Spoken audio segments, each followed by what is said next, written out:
I'm excited about today's topic. Let me introduce myself quickly. My name is Zane, and I am one of the founders of Sukavu.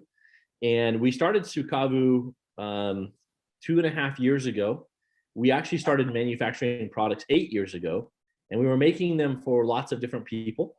And then we decided that there were some things we wanted to do with our own brand, and we wanted to share it with the world. And so we started Sukavu 2.5 years ago. Sukavu is an interesting name, but Kavu stands for Sealing and Visibility Unlimited, and Su is a Spanish word that means you or yours. So it literally means your sealing and visibility unlimited. And so today we're going to talk a little bit about a topic that's not maybe so fun, but I think it's great because I was just sharing this. I love sugar. I love it. It's the most addictive drug in the world for me. You know, when I get stressed, I eat, or if I'm worried, I eat, and candy is my jam. I love candy. I would eat candy bars, and sugar is just my thing. And so when we started with Sukavu, we really were focused on health. We really want to focus on people being healthy. And my friend Rosa, she always says, health is wealth. I love that. I don't know that I had ever heard that until I met her, but I do know that I've never been to a funeral and seen a hearse that has a luggage rack. They just don't make them, right? Nobody's got a luggage rack on top of the hearse. And so as a result, we want to live as wealthy and healthy as possible. And so with this, we started manufacturing products. Obviously, we have our own hemp farms. We grow our own hemp. We do our own extraction. And we started manufacturing products to help with specific issues, whether that be pain or inflammation or heart issues. We wanted to create products that really made a difference in the world. And about 1.5 years ago, we started studying a particular cannabinoid that is THCV. And I know we're not going to talk tons about that today, but it's a cannabinoid that's an appetite suppressant. A lot of people know that if you smoke marijuana, this is kind of the stereotype, right? You get the munchies. It increases your appetite, and then people want to go eat a whole bag of chips or 10 hamburgers. And it's interesting because there's 113 known cannabinoids, and they all do different things and they have different functions. And THCV, oddly enough, is an appetite suppressant. And so we started doing studies with THCV, and we started working it into other ingredients to see how it worked. And we found that it works really, really, really well at helping people decrease their appetite. And as a result of that, obviously, if we're not as hungry, then we're probably not going to have the munchies or the caloric intake that we have. And I've never believed in a specific magic bullet, so to speak, until now. Because if we can help people reduce their cravings, reduce the appetite, then oftentimes they have a good experience. So I'm going to leave the science up to the doctors, but I just want you to know that the best thing I can tell you is I love working with doctors like Dr. Liddy and Dr. Raymond, Dr. Will. We've got a lot, and I love their brains because I get when they start talking about specific things, then my brain goes to the chemistry of the product, and then I think, okay, how can we make this taste good, number one, and number two, what are the ingredients that are going to make this so everybody has a result, right? We want people to have results. When people start having a result quickly, then they become fans. They also feel like it's making a difference. I say this because there was a company that came to me and they had a product and they let me try their product for a month. It was a juice, and I took it for a month. And honestly, after a month, I was like, I feel the exact same. Like, I don't know what this is doing or not doing. And they're like, oh, it's got some superfruit in it. And I was like, okay, but I don't feel any different, right?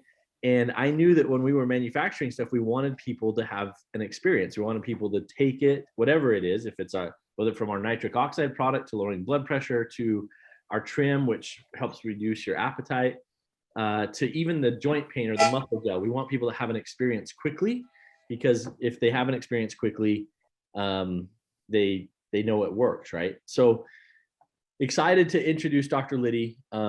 She's a mom, which I think is the hardest job in the world. Being a doctor is probably the second hardest job in the world, because you get to work with people all the day. And this is the one thing, a lot of the doctors, I kind of smile when I love talking with them, because everybody in this day and age, everybody can get on the internet and they probably think they're a doctor. The one thing I know is I'm not. And I know that the training and the education and the school that they've gone through is way better than Dr. Google. And although I like Dr. Google just fine, my son, gosh, I shouldn't tell this story. I'll tell this story quickly. My son was having some issues, and he came to us after doing a bunch of Google research, and he felt like he had a particular issue and he didn't know what it meant. And we said, you understand that that's women who are going through menopause, right? And he said, oh, he's like 13 or 14, but he'd Googled it and he thought he had this particular issue. And we're like, no, that's not what you have. So it's awesome to hear from doctors and to their study and their knowledge. And we will continue on our end to make amazing products that can help people. So Dr. Liddy, I think we've made you a host. We will turn it over to you and have you tell us about the fun topic of obesity, right? And how guys like me can lose 17 pounds in 2 months, actually. So I'm down 17 pounds, and I'm going to continue to try to get skinnier so that when I go to Cameroon, I don't melt. Okay. Let me go ahead and share my screen. Very good. Can people see my screen? Yeah. I think I probably still have the presenter view. Is that correct? I don't think so. I think it's good. You can see very well? Okay, perfect. Yeah. All right. So I wanted to greet everyone and welcome to this session this afternoon. In Boston, it's already 12:15 p.m. So wherever you are in the world, we greet you. I want to give, really appreciate Dr. Raymond for working hard on the slides and putting it together. And so I need to give him credit for it. We're going to be talking today about obesity. And we want to talk about fighting against obesity while eating enough. We really don't need to be hungry as we fight obesity. So we're going to discuss the role of Sukavu's Cavutrin during this session. And then we're going to, before getting there, we'll talk about the molecular mechanisms of cannabinoids on obesity. And that will really enable us to properly understand how the Cavutrin works. That said, in my daily life, I do treat patients with obesity. There are different reasons for obesity, including sedentarity, including genetics, including other endocrine disorders that could be contributing to your weight gain, like thyroid diseases, Cushing's syndrome. So as we discuss this, we should bear in mind that it is not a one-size-fits-all presentation, but in general, the molecular mechanisms are the same. And if you're going through a struggle with obesity, do make sure that at least you get a first look by your regular physician to make sure you don't have an underlying thyroid condition, polycystic ovarian syndrome, Cushing's syndrome, all those other disorders that can cause you to put on weight. And so talking about Sukavu, the philosophy of Sukavu is that Kavu is not just a lifestyle, it's a philosophy. And the company has their own farm. We know where the products are coming from. We know that the quality is clean. And so it's really important to be able to trust the products that you're taking. As you know, there are different kinds of nutraceuticals out there and products to help people lose weight. If you don't really understand what you're getting and how they work, you may just be putting different chemicals in your body without understanding, and you may not also get the desired results. And so at Sukavu, Supreme products are the priority. So it combines science, beauty, health, performance. There are several opportunities in the Sukavu products.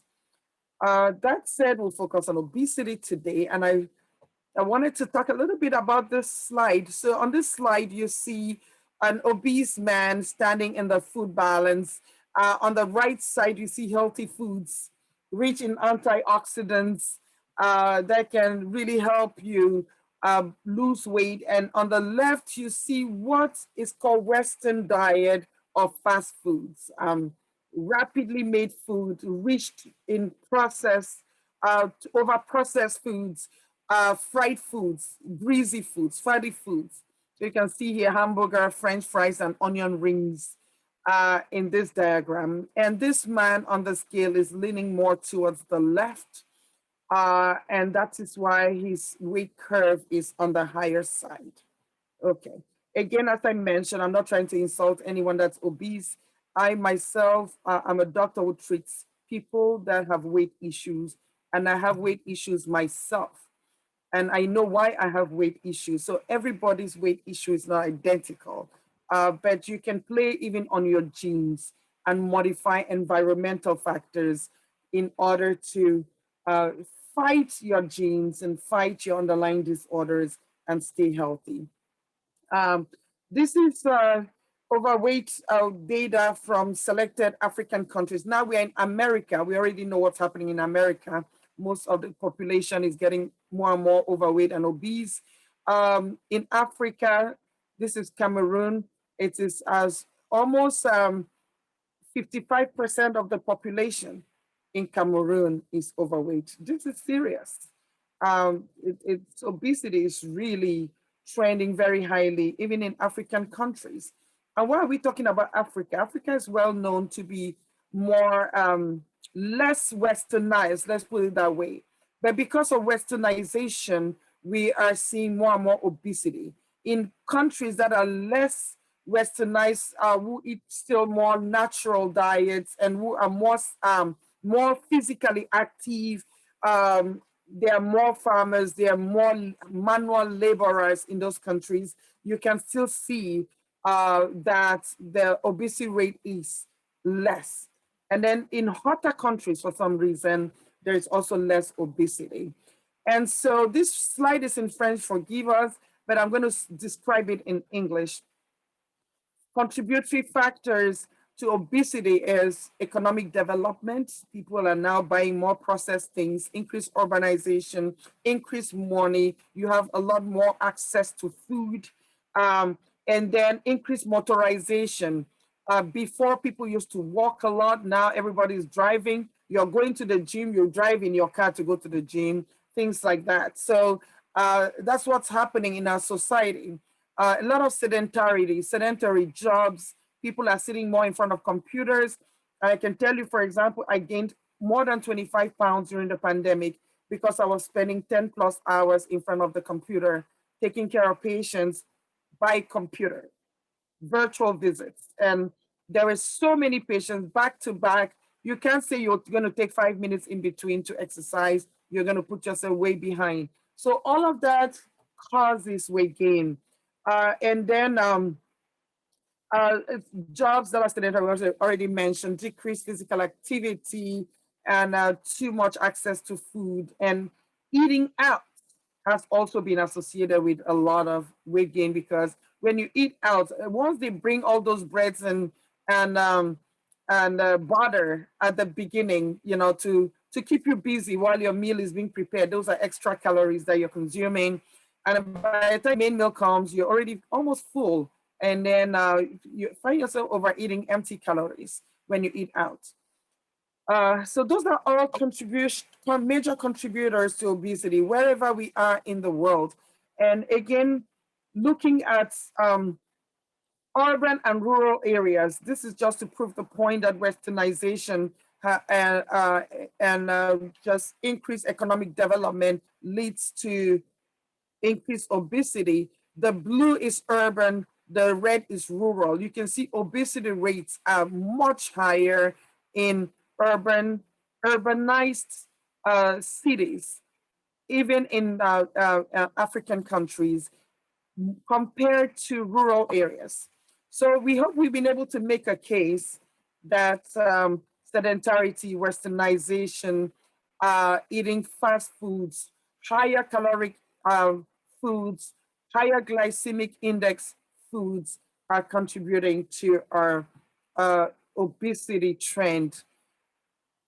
And so what is the definition of obesity? Obesity is just really increased body fat, to be honest. And we have a measure called the BMI scale. Everybody should know what their BMI is.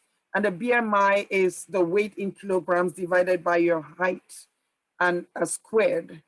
And if you even go to your computer and say, Google BMI calculator, you can put in your weight, even if it is in pounds, put in your weight, put in your height, is going to shoot out your BMI. An overweight person is between 25 and 30 BMI. Normal is under 25. Obese is between 30. Grade 1 is 30 to 34.9. Grade 2 is between 35 and 40. And grade 3 obesity, or what we call massive obesity, once you start hitting BMIs greater than 40. And for those of us who are in the corporate world, we know that there is a lot of social and psychological impact that is associated with obesity. It also leads to job discrimination indirectly and in subtle ways. If you have two lawyers, one is very obese and the other one is trim, nicely suited and looking great, people just tend to trust the person that is nicely suited, looking trim, compared to the fat person or to the obese person. It looks like they are the more lazy kind of person. But this is just, again, it's just what people perceive. It's not necessarily reality. And so it definitely has a social impact and psychological impact. But also it has metabolic derangements that are associated with it. Increased inflammation is associated with obesity, type 2 diabetes, and overall increased cardiovascular disease. And we also know that obesity is a risk factor for worsened COVID-19 disease. So it's not a very benign condition as we can see. And so this is just a schema, a diagram that describes those that are normal, overweight, or obese. Okay. That said, as humans evolved, I don't really believe we were monkeys before becoming humans, but I can tell you that over time, we have become more obese. You know, these last three people are representatives of Homo sapiens, which is the current human, how can I say, human species that God created. And so we went from being very thin to more sedentary and causing weight gain. All right. So is it a disability or an illness? Obesity is actually a chronic disease. And we already spoke about some of the discriminatory things that we can find when you're obese. And in general, people that are obese also eat a lot. That is the truth, whether we want to think about it like that or not. But there are cases, and I want to tell you that there are cases in which people are obese because of their genes. There is something even called hypothalamic obesity. There are obesities associated with thyroid disease, which can be reversed as you fix the thyroid. There is also weight gain associated with Cushing's disease, which is an excess cortisol state that can be reversed. So it's not because you're overeating, it's just that you have excess cortisol in your body and it's causing fat to be deposited unusually on your body. And so there are different kinds of obesity phenotypes that can be, that can help anybody think about what is the underlying physiology of your obesity. And so type 1 obesity, or the obesity type phenotype, is when you have generalized obesity. You know, you're well evened out obese person. So that is called type 1 phenotype. Okay, this is not type 1 classification of obesity, which means BMI 30 to 34.9. This is now a phenotypical classification of obesity. Type 2 means that you have an android kind of obesity in your trunk and in your abdomen, primarily. So there are people that are big here. Their belly is round. It's almost like, how can I say it? It's called android. You know, these women who look like males. If you look at them, they look like men. Amen. So, sorry about that. I was a little distracted by somebody. So the weight is distributed more in your trunk and in your abdomen. And all these women look like men when they're walking. In fact, they almost look like men. It's called android obesity. And then you have visceral obesity where you have the belly, all the weight is in the belly. And we see that a lot in America where you have people that have fatty envelopes where the belly actually hangs over their thighs. It's a very severe and very emotionally traumatizing and psychologically impactful kind of obesity because your dresses can't fit. You know, it's for women, it's very hard. And I've had patients who have massive abdominal obesity. They don't even want you to look at their bellies, you know, and they just wear dresses that just flow because they don't have a waistline. Very traumatizing for many women. Type 4 is a gynoid obesity. That's a feminine kind of obesity where it is the hips. A lot of women now are trying to add their Botox and everything to have that 8 figure, you know, but these people not only have it in their hip, but they also have it in their thighs. So you see these people who have like really big bottoms and the tops are really small. So those are different physiological, phenotypical types of obesity.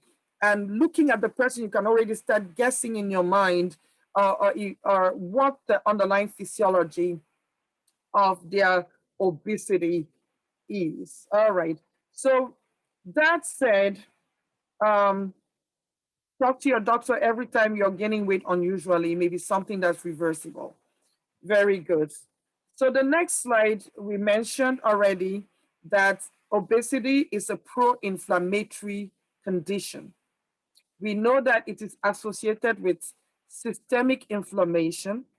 We know that fatty tissues release mediators of inflammation that interfere with the way you break down fat and makes it really difficult for you to lose weight. So it becomes a vicious cycle where a big person becomes even bigger.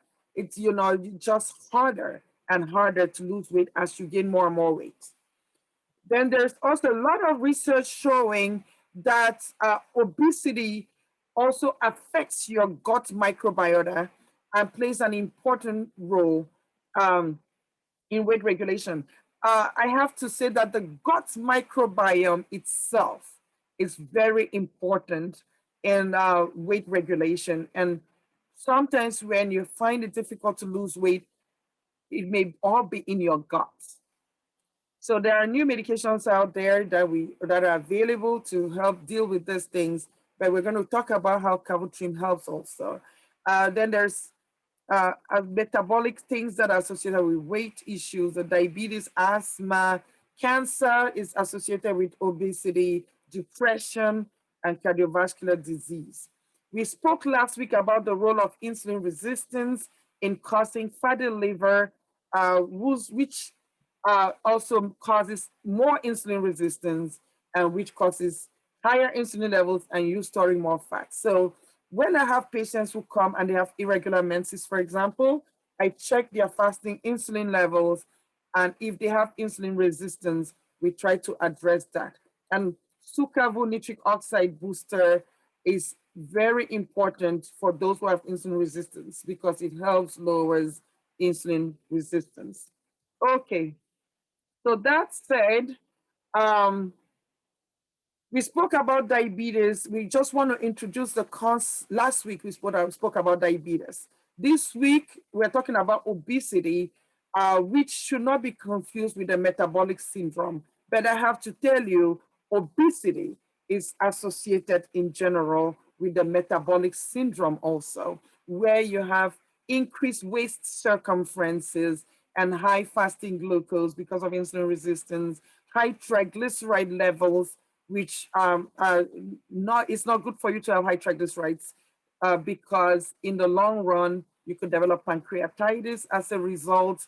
Um, you also have HDL, which is your good cholesterol, tends to be lower in obese people. You can see here the obese men, less than 0.4 and less than 0.5 in women is called low HDL. You need high HDL. These are protective cholesterols.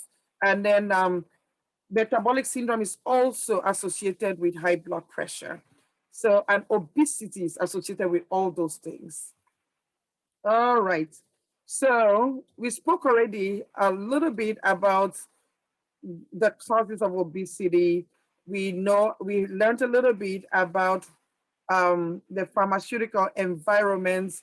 I spoke a little bit about the endocrine environment. We can also talk a little bit about some hormonal treatments that can interfere with your weight. Some people on birth control pills just gain weight crazily. There are a lot of antipsychotic, antidepressant medications that are also associated with weight gain. Steroid use, people on prednisone gain a lot of weight. And some medications that are used to treat diabetes also cause weight gain, including insulin, including what we call Actos. If there's anybody with diabetes on this line, in this meeting, who is on Actos, they will realize that they find it very hard to lose weight. People that are on glipizide, those kind of medications for diabetes, they also cause a lot of weight gain. Okay. And we spoke about some of the hereditary factors that cause weight gain. All right. And therefore, we've spoken a lot about environmental factors. We've spoken about biological factors. We've spoken about hormonal factors, all that interplay of things that cause weight gain. So we saw diet, excess caloric consumptions. We saw sedentarity, environmental activities, personal activities, biological factors, psychological factors, medications, and things like that. So I don't want to dwell too much on this graph because it is just a mini summary of the things that we have been discussing. So because we are moving now into the next phase, we just wanted to put this summary slide in there. Okay, that said, let's see how cannabinoids affect obesity and can be useful as an adjunct treatment to your weight management plan. So there was a study conducted in 2016 by Hilal Ahmed and Jong Won Yoon that looked at the prevention and fight against obesity using cannabidiol. And they found that CBD enhances the expression of genes that promote the browning in fat cells. For those that don't know, we have like white fatty cells, or what we call white adipose tissue and brown adipose tissue. So brown adipose tissue is the better fat to have in your body. And CBD enhances the expression of genes that helps to transform white fat into brown fat. So that is now the science behind why we use CBD. So the bad fat is the white fat, and it's accompanied by all those metabolic derangements that we were talking about. The brown fat is the better fat to have in your body. Everybody needs fat in their body. It's good for thermogenesis, and for energy. Otherwise, you would be walking around cold all the time. So we need some, but we need the right kind of fat, and CBD helps you transform your bad fat into the good kind of fat. Okay.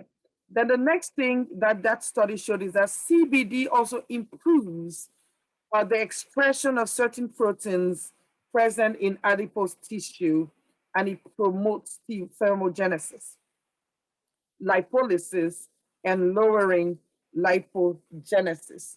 So lipolysis is fat breakdown. Thermogenesis means that you're breaking the fat for energy. And lowering lipogenesis, meaning that you're lowering accumulation of fat. So this is a wonderful science to understand. Like if you're going to use CBD containing products, you need to understand how it will help you in your fat management. Number one, it transforms your white fat into brown fat. This is fantastic news because that is white fat is what's responsible for all the pro-inflammatory conditions that are associated with obesity, and also all the metabolic derangements that come with gaining weight. And number two, it helps you to use that fat that you have in your body to generate energy. You break it down more and you lower fat accumulation. What we call lipogenesis is fat accumulation, building fats, storing fats. Lipolysis, lysis is breaking. It promotes breaking fats and it lowers building or storing fats. So that's really good. So if anybody was using CBD after hearing this, we should be using Sukavu products, especially people like us who are struggling to keep their weight down because of metabolic derangements. And I can tell you, since I started using the nitric oxide booster, my weight wasn't shifting. Today I weighed myself, I've already lost 7 pounds. So that is good news for me because the weight was not going away. And no matter what I was doing, because of sedentary work in front of sitting in front of the computer, I was able to start losing weight. And this is even without the Cavotrim. It's just today that I got my Cavotrim samples. And so I took the first one just before this meeting. So I look forward to giving you my weight next week. I'm looking forward to that because if the science is real, then the product has to work. If the product does not work, I'm not going to advertise it because I need to be true to myself and to people that are going to be buying these products. And so this science for me is convincing enough that I want to take it. And by the end of the month, I should have lost at least 10, 12 pounds. That is my goal because I know what I'm doing. I've been working hard to lose the weight. It wasn't shifting. So if it's beginning to shift, something must be working. And I believe that nitric oxide booster has been working for me. And so I'll see whether the Cavotrim does what it says it does. My first pill was today. Remind me next week. Let me tell you how much more I have lost. All right. So these are the different phytocannabinoids. Dr. Zain actually today was talking about CBDV. And so, and other, actually he was talking about THCV, sorry. He was talking about THCV, which is the active ingredient in that Cavotrim. And he said that when he heard about the science, he moved forward to try to develop the product. And what it does, if you look at the left here, this is what THCV does. So pure THC is different. THC is the thing that makes you high. That is not what is in this product. The product will not make you high. It's THCV. And what it does is that it decreases appetite. So it causes hypophagia. You don't really feel like eating too much. And also it increases insulin sensitivity. For those who have been who followed my talk last week, insulin resistance is what makes you store fat. If you are more insulin sensitive, you can break the fat more easily. And therefore it decreases fat accumulation, decreases your fasting glucose, and decreases weight gain.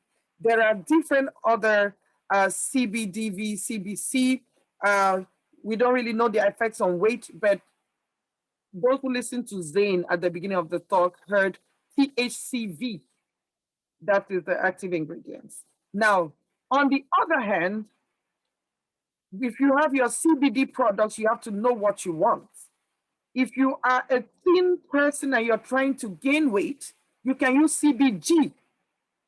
You know, that is an appetite stimulant. So, for example, my dad, who has been going through cancer treatments and everything, who has prostate cancer, I've given him the CBG. At some point, he was really not eating, but now he eats so well. So he has the CBG. So you need to know what you are getting. And there's a different indication for each of these products. CBN will increase your appetite, and those who actually smoke marijuana also eat a lot. So that said, now we know what's in, let's see. That said, we know what is in our, I would just encourage people to mute themselves, please. If you're not, you have a noisy background, thank you. All right, I'm trying to mute this person, but I'm not able to mute the person. So if your name is Felicite and Mayo, can you please mute yourself? Thank you. All right, wonderful. And so CBD binds on, these are molecular things, and I'm not going to dwell too much on it, but I think that for those that are scientists in the forum, they may want to know it. But for those that are not scientists, if you understand what I described before, you already know enough, okay? For those who like a little bit more science, CBD binds on different receptors at the cellular level. And at the level, activation of these receptors, tissue activation of these receptors cause increased lipolysis and increased mitochondrial activity, decreases cardiac fibrosis and decreases inflammation and oxidative stress. We also learned that last week, increases fat breakdown, which is called lipolysis, increases glucose uptake and mitochondrial activity, helps you to burn fat and use it for energy. So it increases energy expenditure and decreases inflammatory markers. Very important. For those that were here at the beginning of the talk, they understand how bad fat is because it causes inflammation. And we learned how that CBD helps you transform your white fat into brown fat. Okay, that said, as an appetite regulator, it promotes weight loss, makes you feel less hungry, and reduces the effects of too much energy consumption on your weight. Also, we learned about its effect on promoting insulin sensitivity, and so therefore reduces the risk of diabetes. If you already have diabetes, you might find your diabetes getting better when you take these products. Remember, this is not a treatment, this is an adjunct to your treatment. And so as you take these products, if your sugars start going down, you need to speak to your doctor so that they can start reducing some of your diabetes medications. And so by fighting obesity, CBD fights diabetes. So not only we saw last week that CBD improves insulin resistance, it's nitric oxide boosting agents, what we call the nitric oxide booster for Sukevu, which has the great amino acids, arginine, innate, that helps you boost your nitric oxide levels and helps you reduce the vascular changes that cause hardening of your arteries and decrease cardiovascular risk. Now we have also learned that it helps you fight obesity and metabolic syndrome.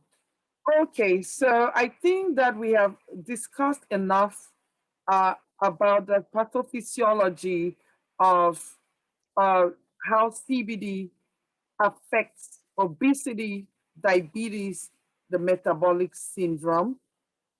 We also discussed an article that looked at the underlying physiology, that's underlying physiology of how CBD does these things and how it modulates inflammation, oxidative stress, mitochondrial function, and things like that.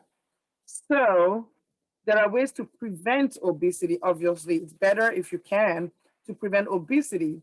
But if you're already there, then you can do all these additional things to change your physiology. So in general, we recommend for people in general to maintain a healthy energy intake so that you can maintain a healthy weight as well. Eat a normal, balanced diet and respect your eating hours. Eating a lot out of meal times, eating late, all those things help you gain weight. And avoiding processed foods, increasing your physical activity. And then there are also psychological factors and stress that also promote weight gain. Poor sleep promotes weight gain. All those things, if we reduce them, we're going to be able to manage our weight better. All right. So eat when you're hungry, listen to your body.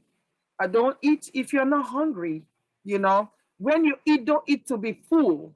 Don't eat until you're choking on your food. Just eat a right amount so that you're not hungry. That's it. And eat intuitively.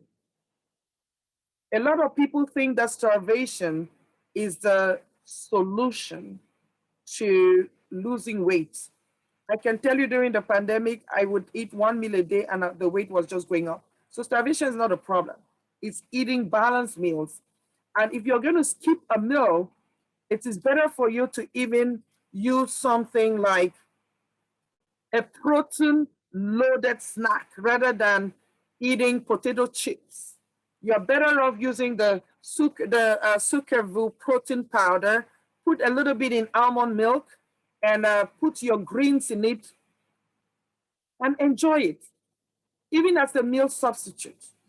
But skipping the meal is not the right solution for weight. Eating your fill can help you maintain your weight. Very good. So starving yourself is not a solution. And if you're hungry, you're skipping a meal. What happens? You get very hungry and you eat the wrong thing. In between, you just grab. I remember I used to do that. I would be so hungry because I'm working. I don't have time to eat. And then I see a cookie, I will grab it and eat because I'm hungry. So, but maintaining your meal hours, eating healthy, balanced diets, rich in protein, rich in fiber, and in lower glycemic index foods, low in processed foods, low in red meats and pro-inflammatory foods, you're going to feel well, you're going to lose weight, and you're going to feel healthy. All right. So that said, we have spoken about this. Change your diet habits, physical activity, lifestyle. Look at the glycemic load of your food. Eat foods that are lower in glycemic index, as we said last week. And let's go now to the meat of our subject, the Cavotrim. So this is what a Cavotrim looks like. And it is a real cannabinoid. It is associated with vitamin B6. And the way it works is based on the science that we have just learned. It boosts your metabolism, makes you burn fats. And so you can produce energy rapidly. You feel more energetic when you take it. You're focused. It helps you focus more. And it has the THCV. If you look at the label, it has the THCV. And it reduces your appetite. I'm sorry that I went a little fast. There you go. What did I do? Sorry. Okay. Anyway, so I think this is really the most important thing. It maintains your blood constancy, increased blood flow, and if you take this in association with the super greens and the sucravo proteins, as I mentioned earlier, you're going to get more results. Okay, nitric oxide physiology, we spoke about it last week. We spoke about the Sucavi nitric oxide booster. We encourage you to always use it every day as an adjunct to your weight management program. We spoke about the role of nitric oxide in decreasing atherosclerosis. And as we age, you can see in your 20s, your arteries are clean. In your 30s, they look clean, even though you're beginning to have a little bit of thickening in your arteries, as you can see. And then you start having inflammation in your 40s. By 50s, you're getting stiffening, calcium is building up in your arteries. And nitric oxide production decreases. In your 20s, you have 100% of nitric oxide. In your 30s, you have 80%. By the time you hit 40s, you're only getting 50% of your nitric oxide production in your vascular endothelium.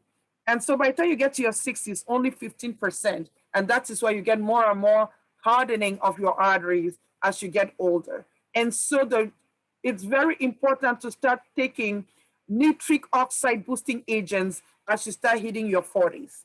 And so I've been very consistent with nitric oxide boosting agent for the past 1 year.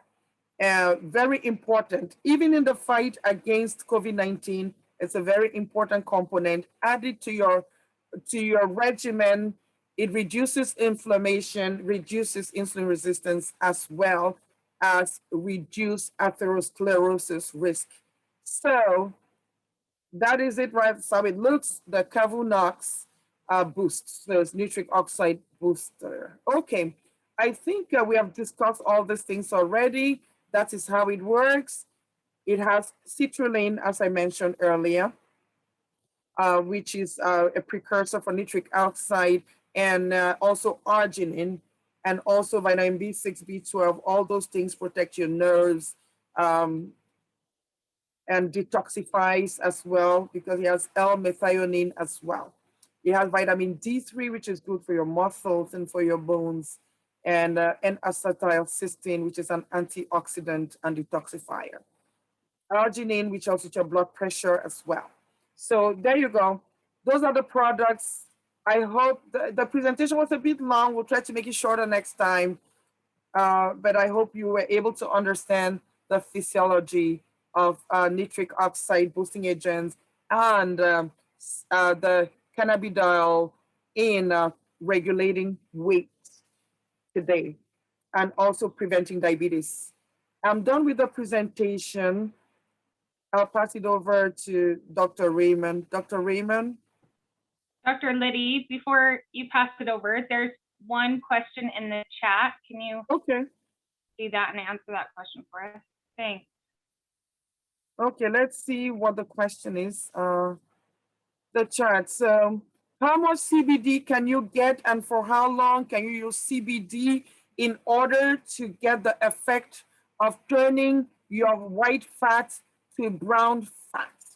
So if you're asking me about dosing, I think that Rosa has a good chart that gives you dosing of CBD.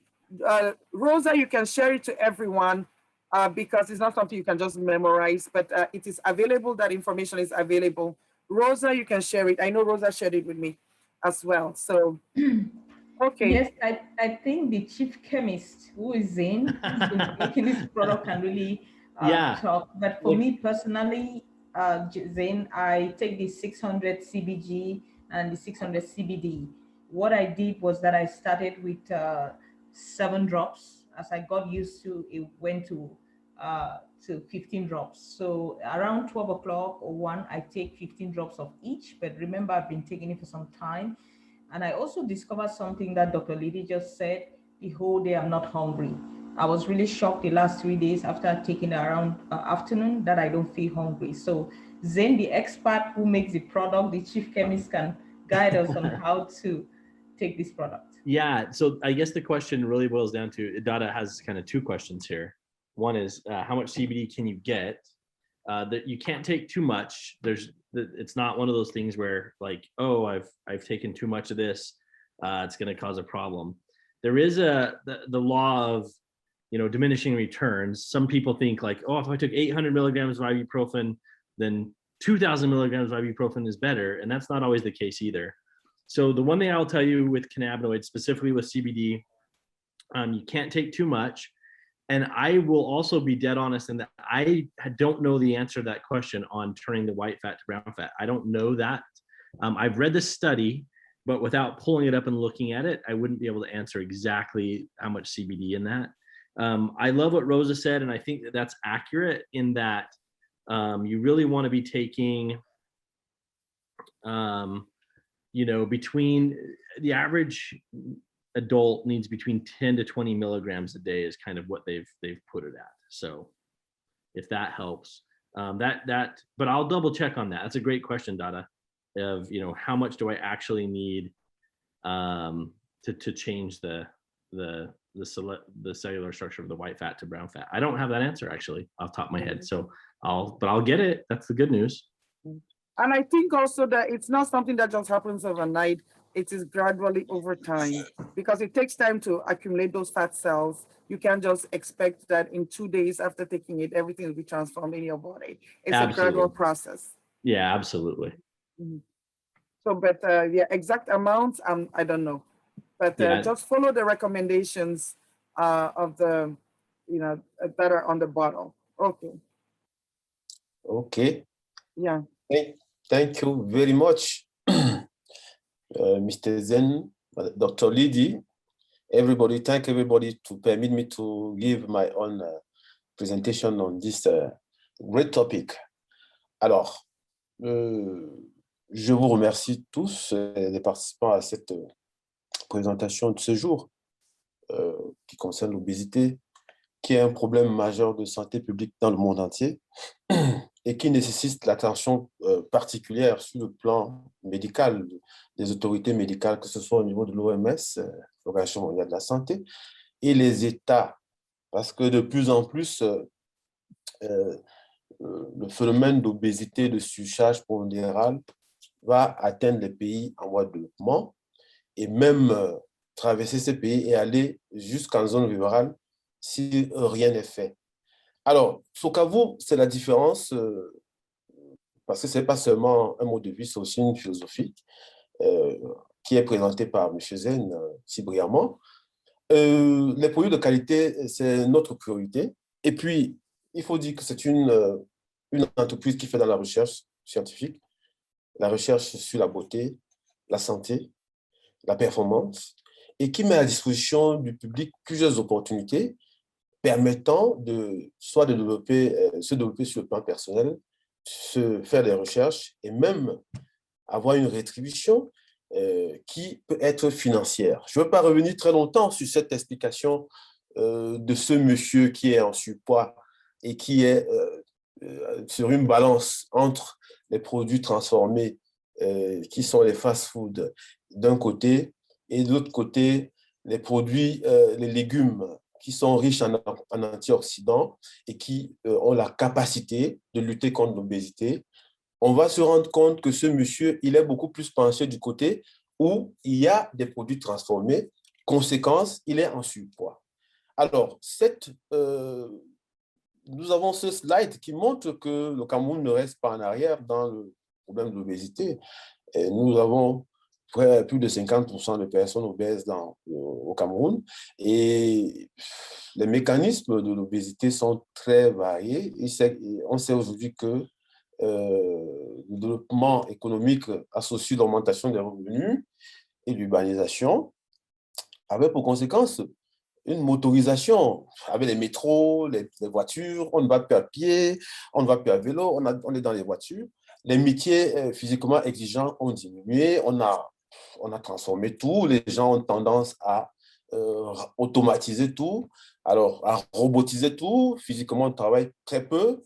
Les opportunités de faire l'activité physique sont très réduites. Métro, boulot, dodo. On n'a pas le temps de se donner quelques minutes pour faire l'activité physique. Alors, la sécurité et la diversité alimentaire va aussi augmenter. Alors, les gens ont tendance aussi à manger hors de la maison parce que quand vous mangez hors de la maison, vous ne maîtrisez pas ce que vous mangez. Vous ne savez pas si on a mis beaucoup d'huile, beaucoup plus de sel ou bien quelle est l'origine du produit que vous mangez.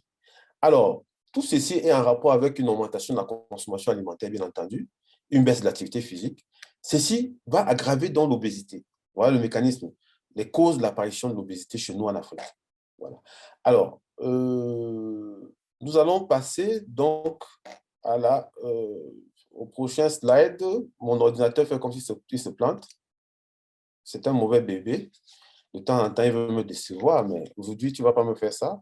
Alors, nous avons ici une étude comparative sur l'obésité entre l'homme et la femme en Afrique. On se rend donc compte que, veut dire en zone urbaine et en zone rurale, excusez-moi le terme, plus on est en zone urbaine, plus on est obèse. Ça, on comprend, c'est le style de vie, c'est l'alimentation, c'est la présence ou non, l'absence d'activité physique et autres.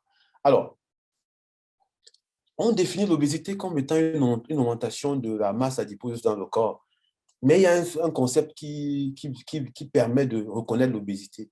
Hein. Les scientifiques ont mis en place un élément qu'on appelle l'IMC, l'indice de masse corporelle, qui est la masse en kilogrammes divisée par la taille en mètre carré, tout simplement. Selon l'OMS, entre 25, l'IMC, l'indice de masse corporelle, entre 25 et 30 définit la surcharge pondérale. L'obésité entre 30 et 40, et elle devient massive. L'obésité devient massive quand l'IMC est supérieur à 40. Donc, les complications, les conséquences sont très graves sur le diabète de type 2 et les maladies cardiovasculaires. Aujourd'hui, il y a une métaphore qui dit que c'est une pandémie. Voilà. Alors, l'obésité, vous voyez un peu les trois silhouettes décrivant l'écart entre la silhouette normale ici et à gauche et le surpoids au milieu et l'obésité à droite. Alors, qu'est-ce qui se passe dans cette situation? Ça, c'est chacun peut se reconnaître sur ce schéma. Moi, je pense que je suis au milieu. Donc, alors, sur le plan étymologique et de définition, nous avons constaté que dans l'évolution humaine, pour la première fois, le nombre d'adultes en surcharge pondérale a dépassé celui des personnes qui ont un déficit pondéral. Vous voyez qu'à l'époque, quand vous étiez maigre, vous étiez un malheureux, un pauvre. Aujourd'hui, c'est quand vous êtes maigre que vous êtes bien vu et vous êtes apprécié par les gens. C'est vraiment ça l'évolution humaine face à ce concept psychologique de l'obésité. Alors, l'obésité, est-ce que c'est un handicap ou maladie? Oui, certains vont dire que c'est un handicap, d'autres que c'est une maladie. Bon, comme une maladie, l'OMS a défini l'obésité comme une maladie chronique. Bien entendu, on a parlé de l'association d'inflammation chronique avec le déséquilibre, le big two entre les entrées et les sorties, c'est-à-dire les entrées caloriques et les dépenses en calories. Alors, l'obésité comme un potentiel handicap au travail, vous rendez compte aussi que certaines personnes, à cause de leur surpoids, on ne peut pas leur donner certains postes de responsabilité parce que ça a tendance à discriminer à ce niveau. Alors, ici, vous avez, dans l'histoire des représentations de l'obésité, c'était toujours la personne la plus riche, la plus bien en vue, qui est le roi, qui avait tous les plats pour lui. Et puis, vous voyez donc qu'il était en surcharge pondérale pendant que ses servants étaient tout minces. Donc, c'est un peu ça. Alors, sur le plan des phénotypes, nous avons 4 phénotypes. Ça, c'est très important. Le type 1, c'est quand l'obésité se répartit sur tout le corps. Le type 2, c'est quand il concerne le tronc et l'abdomen. On parle d'obésité androïde. Le type 3, c'est l'obésité du ventre. On parle de l'obésité viscérale. Le type 4, maintenant, c'est les hanches et la cuisse et les cuisses. On parle d'obésité gynoïde. C'est le fait que les femmes ont plus l'obésité gynoïde.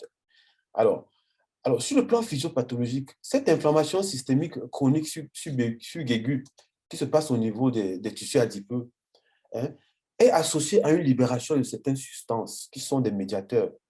Ces substances empêchent la dégradation des graisses. C'est très important à savoir. Et la perte du poids.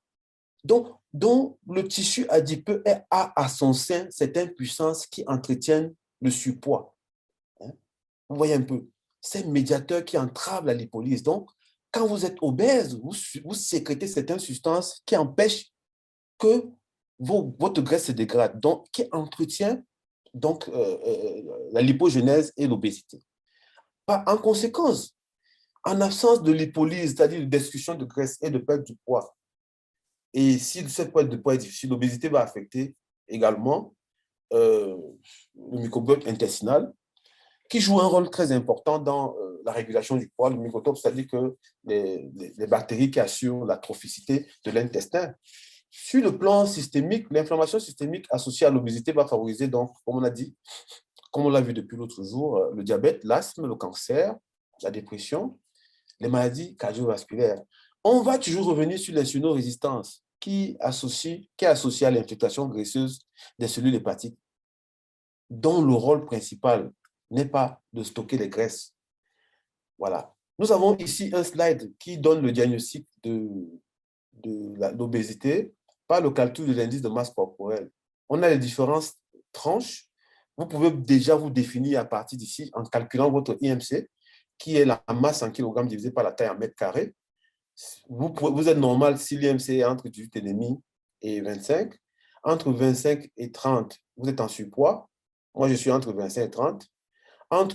Au-delà de 30, vous êtes obèse. Entre 35 et 40, c'est une obésité sévère. Au-delà de 40, on parle d'obésité morbide. Là, il faut faire quelque chose. Donc, le docteur Lydie vous a dit tout à l'heure là que il ne faut pas confondre l'obésité et le syndrome métabolique.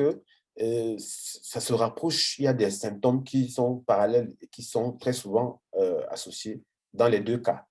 Alors, ce slide nous montre l'évolution donc des obèses chez les 15 ans.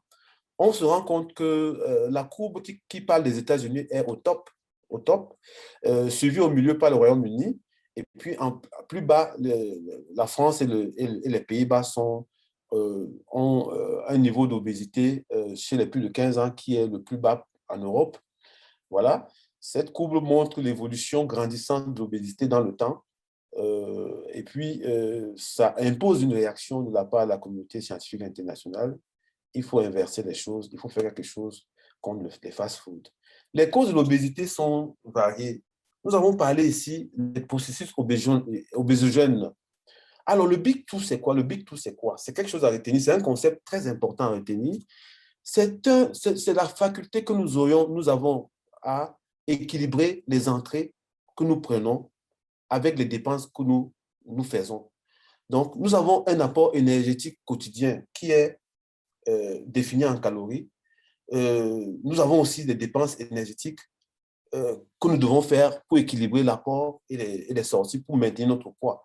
Lorsque l'organisme reçoit plus qu'il ne dépense, il stocke une partie de son apport dans le tissu adipeux. Donc, mais ce métabolisme, il est assez différent selon certains facteurs psychologiques qui varient d'un individu à l'autre. Vous voyez un peu. Il y a des gens qui ont tendance à mieux métaboliser les graisses que les autres.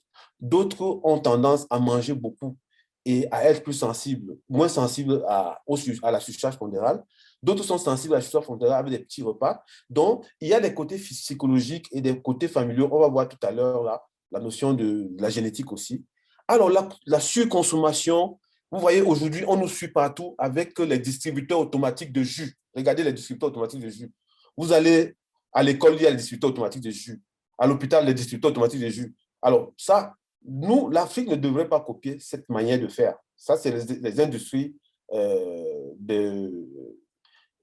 multinationales qui font ce genre de choses. Alors, nous avons aussi de nombreuses études qui ont été conduites, qui ont montré la relation entre la consommation d'alcool et l'obésité.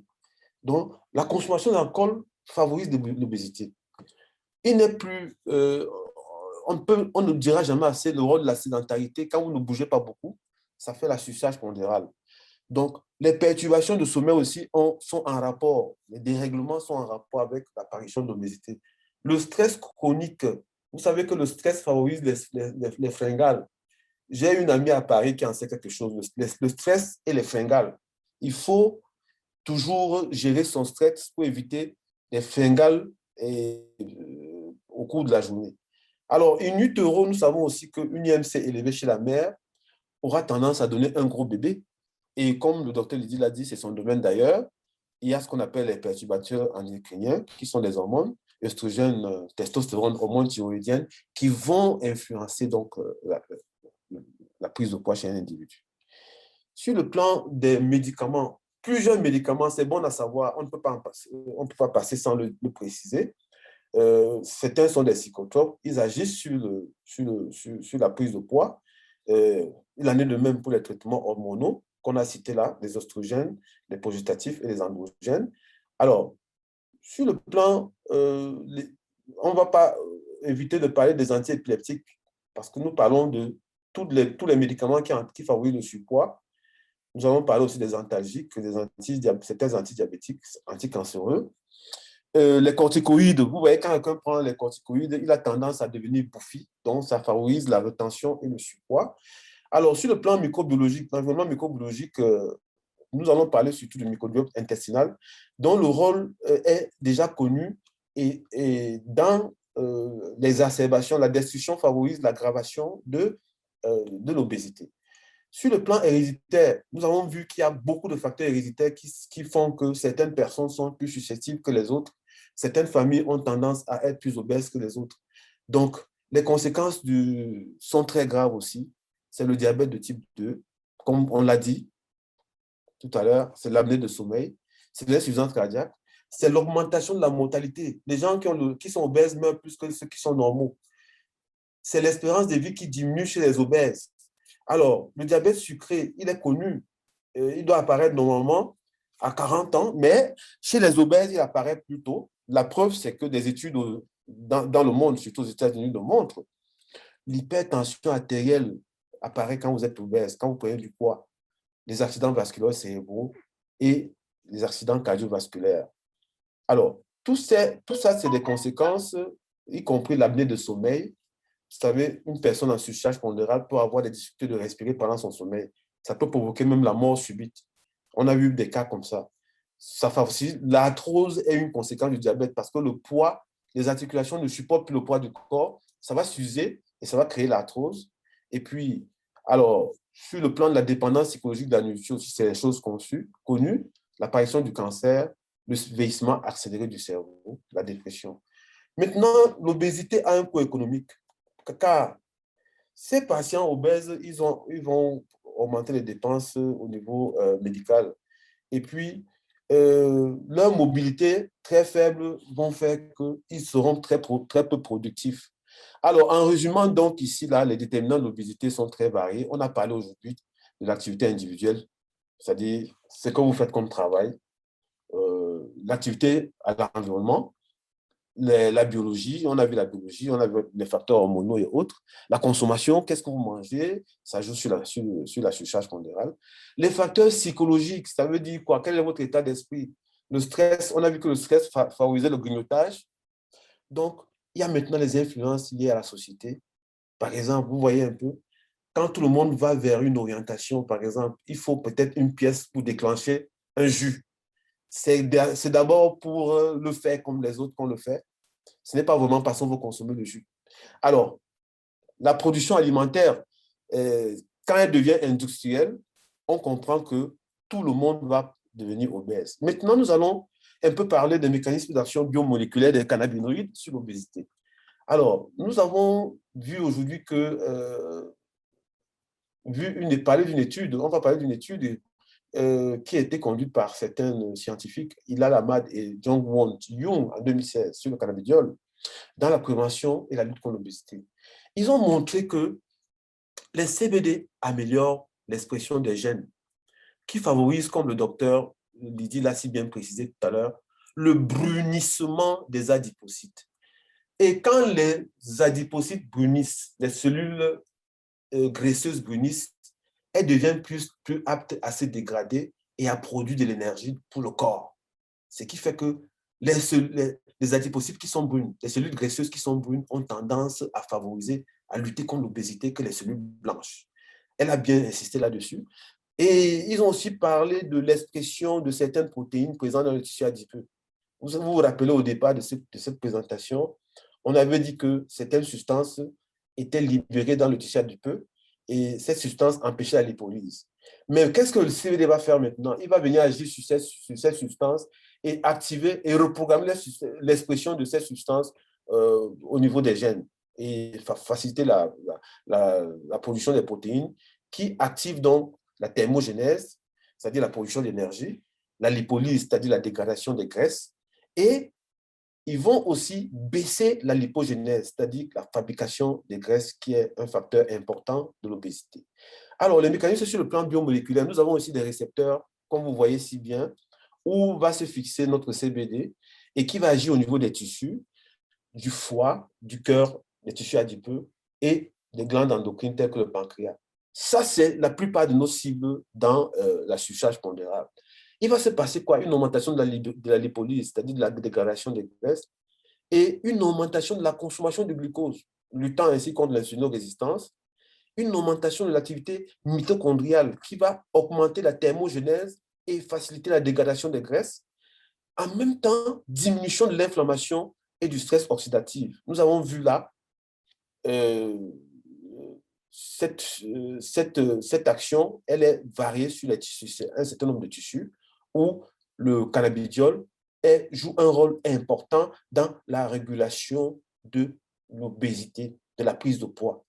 Ceci se passe par l'entremise également de ce que nous avons appelé l'homéostasie, qui est la constance des paramètres du milieu extérieur.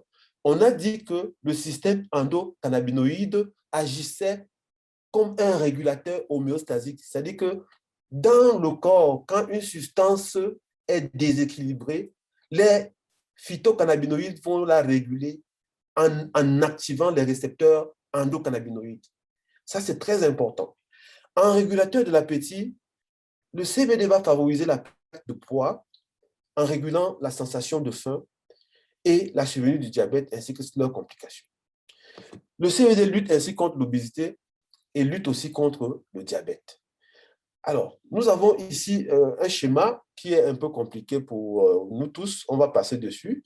Et puis ici, nous avons essayé de faire une caricature du régime alimentaire, de l'obésité et de la santé mentale en voyant l'interaction que nous avons ici entre un régime en bonne santé, un régime riche en légumes, qui est riche en légumes, vitamines, oméga 3 et fibres, qui est un régime à base de plantes.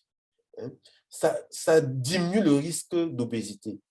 Par contre, ce qu'on appelle le Western diet, c'est-à-dire que les produits transformés, les fast-foods et autres, avec beaucoup de calories, ça augmente le risque d'obésité. Ça, c'est ce que vous connaissez, vous tous.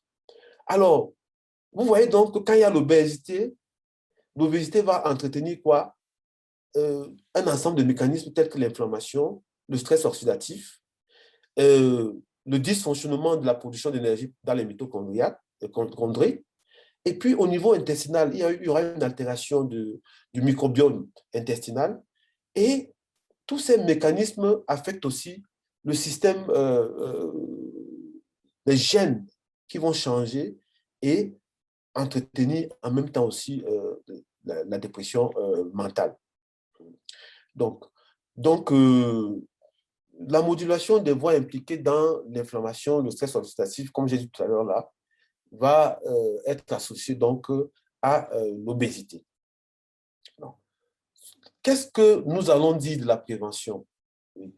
Donc, nous avons, comme l'a si bien dit mon précédent orateur, équilibré l'apport énergétique avec le B2 pour conserver un poids normal. Les entrées et les sorties doivent être équilibrées. À titre préventif, une alimentation régulière basée sur le respect des heures de repas. Si vous mangez à une certaine heure, respectez cette heure dans la journée, évitez les produits industriels transformés, faites de l'activité physique et luttez contre les facteurs psychologiques de stress qui vont vous faire grignoter. Alors, le rôle de l'alimentation intuitive est connu aujourd'hui. Il demande de manger quand on a faim. Il faut écouter sa satiété indépendamment de ses émotions. Ça, c'est une manière de penser aussi pour eux.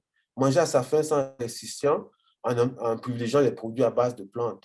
ça veut dire quoi? Ça veut dire que tout à l'heure, quand nous avons vu, l'autre jour, nous avions vu les aliments, l'index glycémique des aliments, l'index calorifique des aliments et l'indice PRAL, le potential renal acid load, qui permet de dire que en respectant ces paramètres, on peut tomber dans on peut avoir le bien intérieur.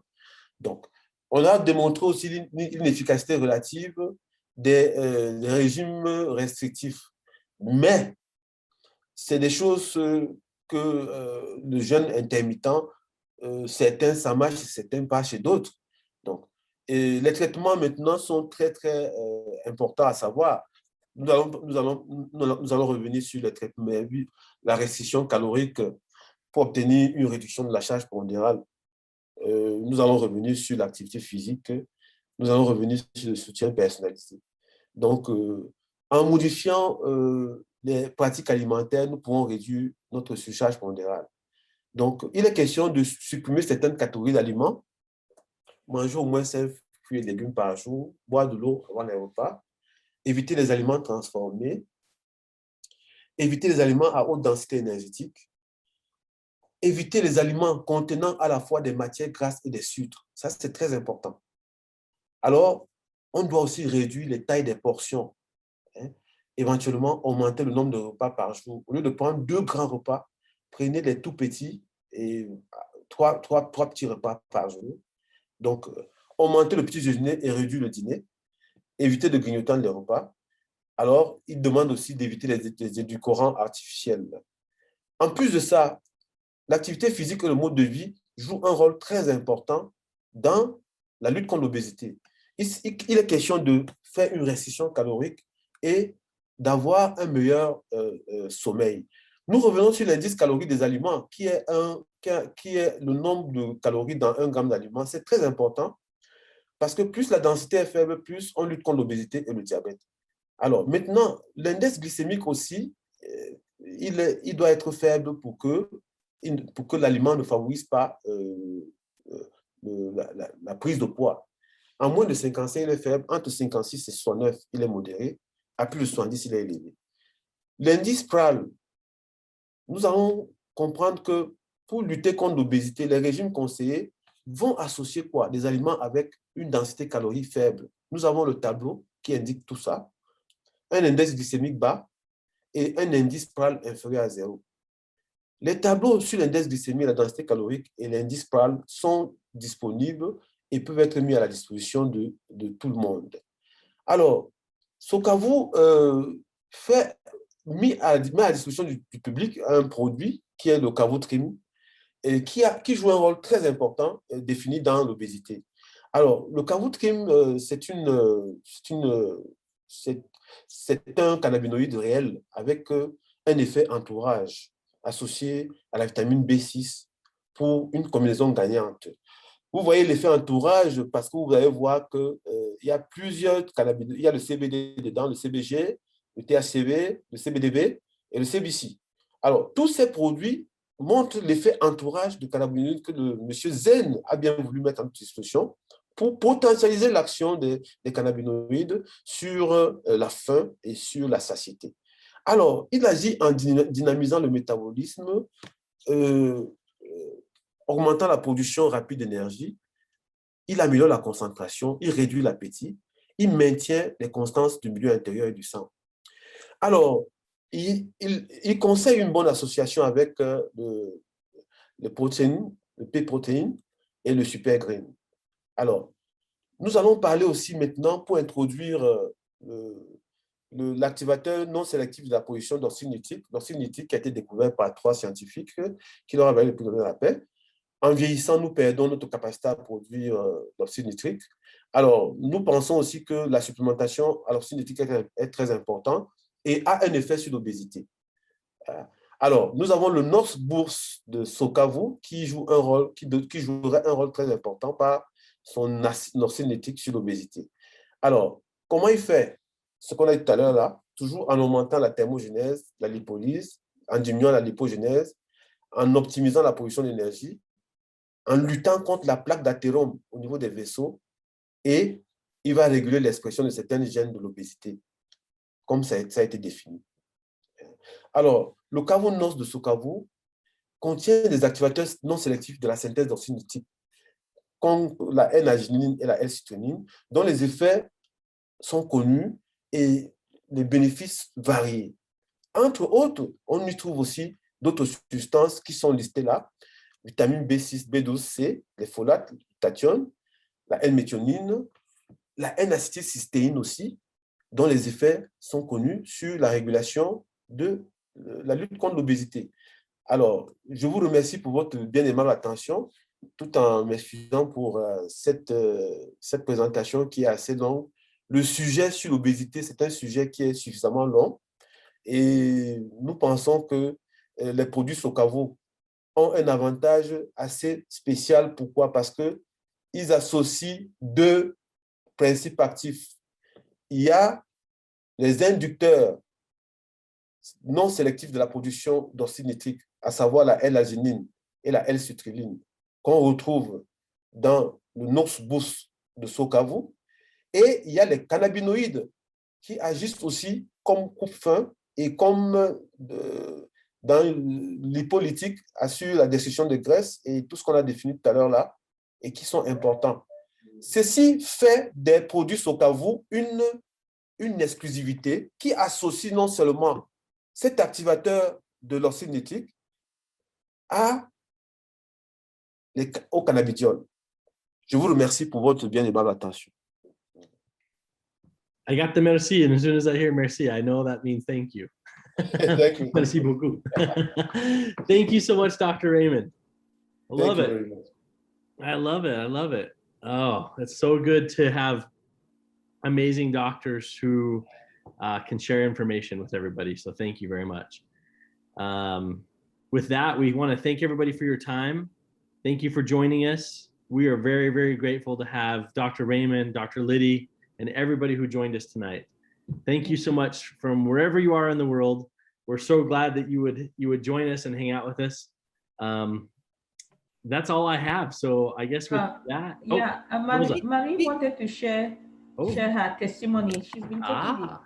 Yeah. I've done that even before we started, Marie. Go ahead, Marie. Rosa, I'm sorry I sent my measurements late this morning, but I'm in 2 weeks, I've moved from 238 pounds thanks to sciatica, which I had during the COVID period, and I was on steroids for 8 to 9 months, but I moved from 238. I'm now at 229 in 2 weeks. So I've lost what, like 9 pounds awesome. In 2 weeks. That is awesome. Go Socavo. That's right. Woohoo! Woo. Exactly. That deserves a big round of applause. So, well, thank you everyone for joining us. And wherever you are in the world, have a great day. And we'll look forward to talking to y'all soon, okay? Goodbye, everybody. Bye-bye. Bye-bye. Thank you. Thank you, Marie. Bye-bye.